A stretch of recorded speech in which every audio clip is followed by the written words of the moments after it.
Welcome to the bird media. నేను మీ పవన్ కృష్ణమూర్తి. చక్కగా సాగుతోంది అనుకునేటువంటి కూటమి ప్రభుత్వం కావాలని చెప్పి మా మీద విమర్శలు చెయ్యాలి, విమర్శలకి తావివ్వాలి, మేము కూడా వైఎస్ఆర్సీపీ లాగే పనిచేసుకుంటూ వెళ్తాము అనేటువంటి రీతిలో కొన్ని నిర్ణయాలు తీసుకోవడం అనేది వివాదాస్పదం అవుతోంది. అందులో భాగంగానే ఈ సంఘటన కూడా చూడాలి. ముఖ్యంగా ఈ ఈ ఈ కాన్సెప్ట్ని చూడాలి. ఎందుకు ఈ మాట అనాల్సి వస్తుంది? మొన్నటిదాకా మెడికల్ కళాశాలకు సంబంధించి పీపీపీ మోడల్లో తీసుకెళ్ళాలి అన్నారు. సరే, పీపీపీ మోడల్ కేంద్ర సహకారం ఉంది, దాంట్లో భాగంగా లాభ నష్టాలు ఏంటి ఇవన్నీ కూడా బేరీ చేసుకుని మొత్తం అన్నీ మాట్లాడుకున్న అంతా బాగానే ఉంది. అక్కడ ఒక చిన్నపాటి వివాదం నెలకొంది. ఏంటంటే ఇప్పుడు ఇవన్నీ పూర్తి చేయడానికి దాదాపు 8,000 కోట్ల రూపాయలు కావాలి మెడికల్ కళాశాల పూర్తి చేయడానికి. అలాగే ఆ తర్వాత నిర్వహణకు సంబంధించి కంటిన్యూషన్లో ఇలా అవుతుంది, ప్రభుత్వం దగ్గర అంత డబ్బులు లేవు అని అన్నారు. ఫైన్, బాగుంది, ప్రభుత్వానికి సహకరించాలి, అలాగే మంచి మోడల్ పీపీపీ మోడల్ అనేది దాంట్లో భాగంగా తీసుకురావాలి అన్న దానికి సపోర్ట్ చేసాం. సో డబ్బులు లేవు అన్న పాయింట్ ఇక్కడ గుర్తుపెట్టుకోండి. రెండోది, విశాఖపట్నంలో 750 కోట్ల ప్యాలెస్ ఏదైతే ఉందో జగన్మోహన్ రెడ్డి ఆయన ఉండడం కోసం అని చెప్పి విలాసవంతంగా కట్టించుకున్నాడు ప్రజల సొమ్ముతోటి అని చెప్పని అన్నారు, నిరుపయోగంగా. దాని మీద ఇప్పటికే చాలా నానాయాగి చేస్తున్నాం. ఎందుకు ఉపయోగకరంగా లేదది, పనికి రాకుండా ఉంది అక్కడ ప్రజల సొమ్ము. ఆ 750 కోట్లు ఉంటే దాదాపు 2 మెడికల్ కళాశాలలు ఈజీగా పూర్తయి ఉండేవి కనీసం అని చెప్పని అనుకున్నాం. ప్రతిరోజు దాని మీద మాట్లాడుతున్నాం, చర్చలు జరుగుతున్నాయి. ఇప్పుడు సరికొత్తగా ఇంకొకటి తీసుకొచ్చి ప్రజల నెత్తి మీద పెట్టడానికి ప్రయత్నిస్తున్నారు, పర్యాటకం అనేటువంటి పేరుతో. సరే, ఒక మహనీయుడి విగ్రహం పెట్టాలి అనేటువంటి ఉద్దేశంతో. Out of controversy, NT Rama గారిని తలుచుకోనటువంటి తెలుగువాడు అంటూ ఉండడు. ఖచ్చితంగా చిరస్థాయిగా ఒక మహానటుడిగా, బహుముఖ ప్రజ్ఞాశాలిగా, పటేల్ పట్వారీ వ్యవస్థల్ని, మున్సబు వ్యవస్థల్ని అన్నింటినీ రద్దు చేసి ఆడపిల్లలకు ఆస్తి హక్కులో వాటా ఇవన్నీ ఇచ్చినటువంటి, అనేక సంస్కరణలు తీసుకొచ్చినటువంటి తెలుగువాడి ఆత్మగౌరవ ప్రతీక అనేదానికి ఎన్టీ రామారావు గారిని ఖచ్చితంగా ఆదర్శంగా తీసుకుంటారు, తరతరాలు గుర్తుపెట్టుకుంటారు. అయితే ఇప్పుడు రాష్ట్ర ప్రభుత్వం మా దగ్గర డబ్బులు లేవు అని చెప్తూ ఇంకొక పథకాన్ని పథకం కూడా కాదు, ఇంకొక పని చేయడానికి తలపెట్టింది. అదే మంగళగిరి దగ్గర ఉన్నటువంటి నీరుకొండలో, కొండ మీద నీరుకొండ రిజర్వాయర్ దగ్గర దాదాపుగా 1750 కోట్ల రూపాయల సొమ్ముని, ప్రజల సొమ్ముని వెచ్చించి అక్కడ ఒక 100 అడుగుల దగ్గరగా ఇంకా పెద్దదేనేమో ఆత్మగౌరవ ప్రతీక అనే పేరుతో ఎన్టీ రామారావు గారి విగ్రహాన్ని అక్కడ ప్రతిష్ఠించడం కోసం అని చెప్పి నిర్ణయం తీసుకుంది. ఒకసారి దాని డీటెయిల్స్ అన్నీ కూడా మంత్రి నారాయణ గారు చెప్తున్నారు, ఇక్కడ ఈ వీడియోలో చూద్దాం. ఎన్టీఆర్ స్టాచ్యూ, దాని గురించి యాక్చువల్గా ఫస్ట్ మీటింగ్ జరిగింది. దాంట్లో అధికారులు యాక్చువల్గా వారు ఇంతవరకు చేసిన మొత్తం ప్రజెంటేషన్ చేయడం జరిగింది. దాంట్లో కొన్ని సజెషన్స్ కూడా ఈరోజు గ్రూప్ ఆఫ్ ఎంత అవుతుంది, 1750 వరకు అవుతుంది యాక్చువల్గా. దాంట్లో ఆ విగ్రహం యొక్క bronze skin, only bronze skin 3,500 టన్నులు. 3,500 టన్నులు. ఎందుకంటే టూరిజంకి వచ్చిన వాళ్ళు ఈ యొక్క తెలుగు వైభవం కానీ, తెలుగు తేజం కానీ అక్కడ చూడొచ్చిన వాళ్ళు లిఫ్ట్లో పైకి పోవచ్చు. విగ్రహం పైకి ఏదైతే 182 మీటర్లు ఉందో దాదాపు 160 మీటర్ల వరకు పైకి పోవటం, అక్కడి నుంచి సిటీ మొత్తం చుట్టూ ఉంటుంది. అందువల్ల అది 3,500 మెట్రిక్ టన్నులు యాక్చువల్గా ఆ యొక్క బ్రాంజ్ స్క్రీన్ అవుతుంది. విగ్రహం 65,000 టన్నులు. చెప్పండి. విగ్రహం మొత్తం వెయిట్ తీసుకుంటే, అంటే దాంట్లో చేసే ఈ బ్రాంజ్ స్కిన్ ప్లస్ టోటల్ తీసుకుంటే 65,000 టన్నులు వెయిట్. ఓకే, 120 ఎకరాలు, దాని కింద 167 ఎకరాల్లో రిజర్వాయర్ ఉంది, నీరుకొండ రిజర్వాయర్ అంటారు. 167 ఎకరాలు కొండకు ఆనుకొని ఉంది. దాని పక్కనే చూసారుగా 1750 కోట్ల రూపాయల భారీ బడ్జెట్, దాదాపు 65,000 టన్నుల బరువు, అందులో విగ్రహ తయారీకి 3,500 టన్నులు కంచు, 3,500 టన్నుల కంచుని ఉపయోగిస్తున్నారు అని చెప్పి ఆయనే సమాచారం ఇచ్చారు. దీని మీద మంత్రివర్గంలోనూ అలాగే ఒక ప్రత్యేకమైనటువంటి కమిటీ వేసి దాని మీద చర్చిస్తున్నాము అని చెప్పనన్నారు. దానికి సంబంధించి ఓవరాల్గా ఇమేజెస్ ఎలాగా దీనికి ఎలాగ దీన్ని ముందుకు తీసుకెళ్ళాలి, దీనికి సంబంధించినటువంటి నమూనాలు అని చెప్పని ఎలా ఉండాలి అని. అంటే కేవలం ఎన్టీ రామారావు గారిది పూర్తి స్థాయిలో మనం రెగ్యులర్గా ఈ అనేక కూడళ్లలో చూసేటువంటి విగ్రహం ఉంటుంది, చెయ్యిలా పెట్టుకున్నటువంటిది. సో ఆ విగ్రహం చక్కటి పంచకట్లో ఉన్నటువంటి విగ్రహమా, లేదు అంటే కేవలం మెడ వరకు మాత్రమే ఇక్కడ వరకు ఉండేటువంటి ఒక విగ్రహం కట్టాలా? పైగా లిఫ్ట్ కూడా ఉందిట, పైదాకా వెళ్ళడానికి లిఫ్ట్ ఇవన్నీ కూడా ఉన్నాయి. ఒక టూరిస్ట్ హబ్ కింద ఇది మారిపోతుంది అని చెప్పని అని అంటున్నారు. దానికి ఇప్పుడు 1750 కోట్ల రూపాయలు అని. ఈ విగ్రహాలు అవసరం అంటారా? To be frank to say, NT Rama గారిని ఇది తక్కువ చేయడం ఏమాత్రం కాదు, కానే కాదు. ఇప్పుడు చంద్రబాబు నాయుడు గారు ముఖ్యమంత్రిగా ఉన్నారు. 2029 ఏమవుతుందో తెలియదు. Yes, we can't predict. కూటమి ప్రభుత్వం మేము మంచిగా చేసుకుంటూ వెళ్తాము, ప్రజల మన్నలు చూరగొంటాము అని చెప్పి మళ్ళీ వాళ్ళే అధికారంలోకి వస్తే ఇబ్బంది ఏమీ లేదు. బట్ ఒకవేళ చంద్రబాబు నాయుడు గారు కాదు, పవన్ కళ్యాణ్ గారు కూడా కాదు అనుకుందాం, కూటమి ప్రభుత్వం రాలేదనుకుందాం, మళ్ళీ జగన్మోహన్ రెడ్డో లేదంటే సమ్ అయ్యే వచ్చారనుకుందాం. ఎగ్జాంపుల్ జగన్మోహన్ రెడ్డి వచ్చారనుకోండి, ఈసారి నీరుకొండ దగ్గర ఎన్టీఆర్ విగ్రహం క్యాన్సిల్ అయిపోద్ది. పోలవరం దగ్గర రాజశేఖర రెడ్డి విగ్రహం పెట్టాలి, ఏకంగా 108 అడుగుల విగ్రహం పెడతాం, లేదంటే 150 అడుగుల విగ్రహం పెడతాం అంటాడు. దానికి 5,000 కోట్ల బడ్జెట్ అంటాడు. అయిపోయింది. లేదు నేను వస్తా, టంగుటూరు ప్రకాశం పంతులు గారి విగ్రహం పెట్టాలి, లేదు పొట్టి శ్రీరాములు గారి విగ్రహం పెట్టాలి అంట. 200 అడుగులతో 300 అడుగులతో ప్రపంచంలోనే అత్యంత ఎత్తైనటువంటి విగ్రహం నాకు కావాలి పొట్టి శ్రీరాములు గారిది. తెలుగువాడి ఆత్మగౌరవం అంటే తెలుగువాడికి అడ్రస్ ఇచ్చినటువంటిది ఖచ్చితంగా పొట్టి శ్రీరాములు గారు. ఆంధ్రప్రదేశ్ అని లేదంటే తెలంగాణ అని ముందు తెలుగు రాష్ట్రం భాషా ప్రయుక్తంగా ఏర్పడింది అన్న పాయింట్లో ఆయనకి ఇవ్వాలి అంటాను నేను పెడతా. ఓ 10,000 కోట్లు పెట్టి పొట్టి శ్రీరాములు గారికి విగ్రహం నేను ఇక్కడ కట్టాలి అని చెప్పి దాన్ని మొత్తం అంతా చేసి దానికి ఒక తెలుగు సభ, తెలుగు ఆత్మగౌరవం, తెలుగువాడి త్యాగం అని ఏదో పెట్టుకుంటాను నేను. 10,000 కోట్లు. రేపు పొద్దున్న ఇంకొకటి వస్తాడు, లేదు ఇక్కడ కనీసంలో కనీసం 500 అడుగుల విగ్రహం ఉండాలి, ఖచ్చితంగా పెట్టి తీరతాం మేము అంటాడు. ఏంటి విగ్రహ రాజకీయం అంటే? వీళ్ళందరినీ విగ్రహాలుగా పరిమితం చేస్తారా? డబ్బులు లేవు అన్న పాయింట్ సరే, విగ్రహం పెట్టడం తప్పు కాదని అనుకుందాం. డబ్బులు లేవు అన్నప్పుడు 1750 కోట్లతోటి ఇమ్మీడియట్గా అక్కడ విగ్రహం పెట్టడం అవసరమా?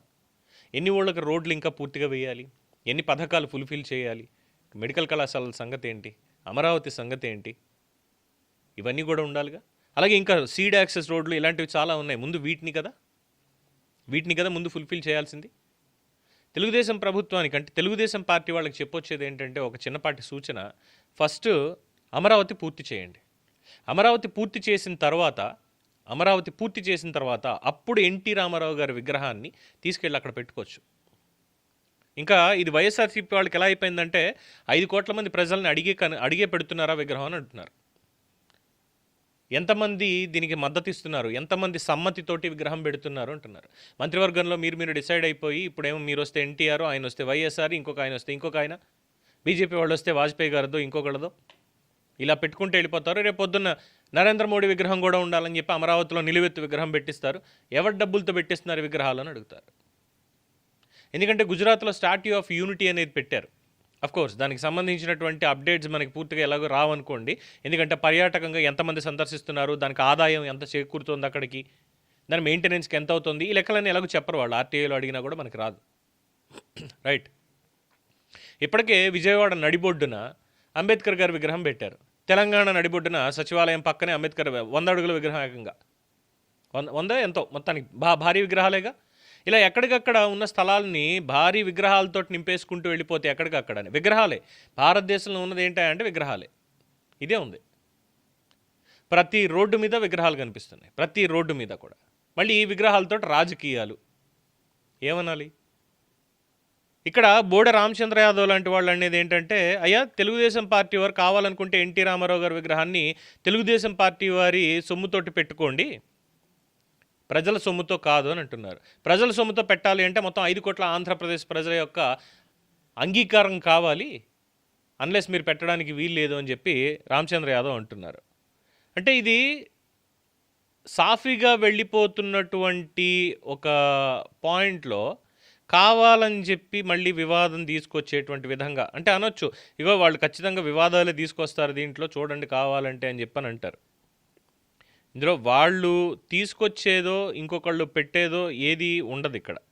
ఎందుకంటే ఇక్కడ బోడి రామచంద్ర యాదవ్ అన్నా లేదంటే వైఎస్ఆర్సీపీ వాళ్ళన్నా ఇంకొకళ్ళు అన్నా కానీ సంక్షేమ పథకాలకు కోతలు పెడుతున్నారు, అభివృద్ధికి నిధులు లేవంటున్నారు. ఇలాంటి పరిస్థితుల్లో ఏకంగా 3,500 టన్నుల కంచుతో వేల కోట్ల రూపాయల అంటే 1,750 కోట్లతోటి ఈ భారీ విగ్రహాలు నిర్మించడం ప్రభుత్వ మూర్ఖత్వానికి పరాకాష్ట అంటూ మాట్లాడుతున్నారు వీళ్ళు.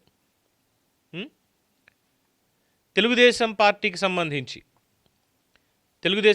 సంబంధించి కోర్ అభిమానులు చెప్తున్నటువంటిది ఏంటంటే, అయ్యా తెలుగుదేశం కూటమి ప్రభుత్వం అధికారంలోకి వచ్చి 19 నెలల కాలంలో ఇది రెండో సంక్రాంతి పండుగ, కార్యకర్తల్లో నివురుగప్పి ఉన్న నిప్పు అసంతృప్తి అలాగే ఉంచితే వివిధ అంశాల ఆధారంగా కూటమి ప్రభుత్వం పట్ల అసలు సాధారణ పబ్లిక్లో ఉన్నటువంటి అభిప్రాయం ఏంటి అని కార్యకర్తగా కాకుండా ఒక సాధారణ పౌరుడిగా కళ్యాణ్ గారిని ఒక నివేదిక ఇచ్చారు. ముందుగా రైతాంగం వాళ్ళ సమస్యల విషయంలో సంతృప్తి సంగతి దేవుడెరుగు, కనీసం పాస్ మార్కుల స్థాయి కూడా లేదు. రోడ్లు వాటి గుంతల విషయంలో కూటమి ప్రభుత్వం కొంతమేరకు ప్రయత్నం చేస్తున్నప్పటికీ ప్రజల మెప్పు పొందాలంటే ఇంకా చాలా దూర ప్రయాణం ఉంది. సంక్షేమం, మరీ ముఖ్యంగా సామాజిక పెన్షన్ల విషయం తీసుకుంటే గత ప్రభుత్వంలో అక్రమ మార్గాల ద్వారా పెన్షన్లు పొందుతున్న అనర్హుల జోలికి వెళ్లకుండా ఉండడమే కాకుండా అర్హులైన వారికి ఇప్పటి వరకు కొత్త పెన్షన్లు మంజూరు చేయకపోవడంతో పెంచి మరీ ఇస్తున్నా కూడా మైలేజ్ లేదు. ఇలా పోతే చాలా విషయాల్లో పెదవిరుపు కనిపిస్తున్నప్పటికీ గత పాలనలో ఉన్నటువంటి అరాచకం, విధ్వంసం, ప్రాథమిక హక్కుల ఉల్లంఘన, స్వేచ్ఛాహరణ లాంటివి లేవు కాబట్టి గుడ్డి కన్నా మెల్ల నయం అనే భావన ఉంది తప్ప ఇంకొకటి లేదు. సంక్షేమ పథకాల అమలు, పాలన కోసం గత ప్రభుత్వం తీసుకొచ్చిన గ్రామ సచివాలయ వ్యవస్థ, రైతు భరోసా కేంద్రాల లాంటి కీలక విషయాల్లో గత ప్రభుత్వ విధానాలను పెద్దగా మార్చకుండా ప్రస్తుత కూటమి ప్రభుత్వం కొనసాగించడం అనేది కూటమికి క్షేత్రస్థాయిలో అపరిమితమైనటువంటి నష్టం చేకూరనున్నది అనేది వాస్తవం. అలాగే ఆర్థిక అంశాలకు సంబంధించి మిగతా వాళ్ళు మాట్లాడేటువంటి చూసినప్పుడు రాష్ట్రం మొత్తం అప్పులమయం అవుతోంది అని చెప్పి గతంలో విమర్శించారు. ఇప్పుడు కూడా అప్పుల మీద వెళ్ళి చేసినటువంటి అప్పులకు వడ్డీలు కడుతున్నారు, అంతా బాగానే ఉంది. మరి ఇటువంటి సమయంలో ఆర్భాటాలకు పోయి చేయాల్సినటువంటి పనిని పూర్తి చేయకుండా ఆర్భాటాలకు పోయి ఎన్టీ రామారావు విగ్రహం ఇంకోటని చెప్పి 1,750 కోట్లతో అవసరమా? అది కూడా నీరుకొండ దగ్గర. నీరుకొండ హిస్టరీ తెలిసినటువంటి వాళ్ళు ఎవరైనా సరే అక్కడ ఈ విగ్రహం పెడుతున్నారు అంటే మళ్ళీ వివాదాలు తీసుకురావడానికా? ఇది చాలామంది ప్రశ్నించేటువంటి అంశం. అవసరం అంటారా మరి ఇది ప్రభుత్వానికి? అవసరం అంటారా? ఎన్టీ రామారావు గారు ఎక్కడున్నారు, ఆయన్ని ఎలా గుర్తుపెట్టుకుంటారు అంటే కార్టూనిస్ట్ శ్రీధర్ గారు ఎన్టీ రామారావు గారి నిష్క్రమణ తర్వాత ఒక కార్టూన్ వేశారంటే ఒక పేదవాడు గుండెని ఇలా చీల్చుకుంటే లోపల చిద్విలాసంగా నవ్వుతున్నటువంటి ఎన్టీ రామారావు గారి ముఖం కనిపిస్తుంది. అది చాలు చెప్పడానికి, ఎన్టీఆర్ అనేటువంటిది ఏంటని చెప్పడానికి ఆ ఒక్కటి చాలు. సో ఇప్పటికిప్పుడు ఆయనకి ఏదో 100 అడుగుల విగ్రహం కట్టించేసి ఎక్కడ పడితే అక్కడ మేము కట్టుకుంటూ వెళ్ళిపోతాం మా ఇష్టం అంటే ప్రైవేట్గా కట్టుకోండి అని చెప్తున్నారు. ఓపెన్గా ప్రభుత్వ సొమ్ముతో కాదు, మీరు ప్రైవేట్గా కట్టండి అని చెప్తున్నారు. ఇంకంతకుమించి ఏమైనా మాట్లాడాలా? 1,750 కోట్లు. వేరే జగన్మోహన్ రెడ్డి ప్యాలెస్ కట్టాడు అక్కడ. అట్లీస్ట్ రష్యా ప్రెసిడెంటో లేదంటే అమెరికన్ ప్రెసిడెంటో రావాలి ఆంధ్రప్రదేశ్కి, వచ్చినప్పుడు అక్కడ స్టే చేస్తారు, అలాంటి వాళ్ళ కోసం ఆ భవనం అని చెప్పి లాజికల్గా చెప్పడానికి అరాకొర పాయింట్ అయినా మిగిలింది. ఎన్టీ రామారావు గారికి సంబంధించి ఇప్పుడు అక్కడ ఏం పెడతారు? విగ్రహం కట్టి అది ఎప్పటికి పూర్తవుతుంది? దాని మీద ఆదాయం ఎలా వస్తుంది? వచ్చేటువంటి పనులు ఏమన్నా ఇమీడియట్గా ఉంటే వాటిని చెయ్యండి. అనవసరమైనటువంటి ఖర్చుల జోలికి మిగతా వాటి జోలికి పోయి లేనిపోని ఆర్భాటాలను నెత్తి మీద వేసుకుని ప్రజల మీద భారం పెట్టొద్దు అనేది చెప్పదగినటువంటి సూచన అంటున్నారు. అండ్ రెండోది, 5 కోట్ల మంది ఆంధ్రప్రదేశ్ పౌరుల యొక్క అభిప్రాయం ఎస్ ఆర్ నో అనేది తెలుసుకున్నారా అన్నటువంటి ప్రశ్న ఉత్పన్నమవుతోంది. ఇప్పుడు చెప్తారా సమాధానం? దీనికి కూటమి ప్రభుత్వం దగ్గర సమాధానం ఉందా? ఎందుకంటే పాలన పోకడలో ఎంత చెప్పుకుంటూ వెళ్తున్నప్పటికీ కూడా సేమ్ టు సేమ్ లాస్ట్ 5 ఏళ్ల పాలన ఎలా ఉందో అదేవిధంగా ఇప్పుడు కూడా నడుస్తోంది, పెద్ద తేడా కనిపించట్లేదు అనేటువంటి ఒక విమర్శ బలంగా వినిపిస్తోంది. కాబట్టి సో దీని మీద ముఖ్యమంత్రి గారి నిర్ణయం ఏంటి అనేది ప్రజలకు తెలియజేయాలి. ఎన్టీఆర్ రామారావు గారి పేరు పథకాలకు ఉంది, అనేక చోట్ల ఉంది. ఇప్పుడు మళ్ళీ సరికొత్తగా ఒక పెద్ద విగ్రహం పెట్టినంత మాత్రాన ఆయన పెరిగేటువంటి విలువ అనేది కొత్తగా ఏముండదు. ఆయన కొత్తగా పొందేటువంటి అవమానాలు లాంటివి ఇంకోటి ఏమి ఉండవు. కొత్తగా ఆయనకి యాడ్ అయ్యేది ఏమి ఉండదు, ఒక విగ్రహం అంతే. ఎన్టీ రామారావు గారికి ఈ 1,750 కోట్లతో కట్టారా అన్న పేరు తప్పితే అక్కడ దానివల్ల వచ్చేది ఏంటనేది తెలీదు. ఇన్స్టెడ్ ఆఫ్ దట్ నీరుకొండను అభివృద్ధి చేయొచ్చు. నీరుకొండ రిజర్వాయర్ని అభివృద్ధి చేయొచ్చు, అక్కడ ఇంకా వేరే ఏదైనా చేయొచ్చు. ఇప్పుడు రేపు పొద్దున్న డిమాండ్ చేస్తారు, ఎన్టీఆర్ విగ్రహమే అంటే మళ్ళీ కాస్ట్ ఈక్వేషన్స్ తీసుకొస్తారు, వీళ్ళ విగ్రహాలు ఎందుకు ఉండకూడదు, పెట్టండి విగ్రహాలు అంటారు. ఎన్టీఆర్ విగ్రహం 1750 కోట్లు పెట్టినప్పుడు మిగతా వాళ్ళ విగ్రహాలు పెట్టడానికి ఏంటి అడ్డం మీకు అని అడుగుతారు, పోల్ తీస్తారు.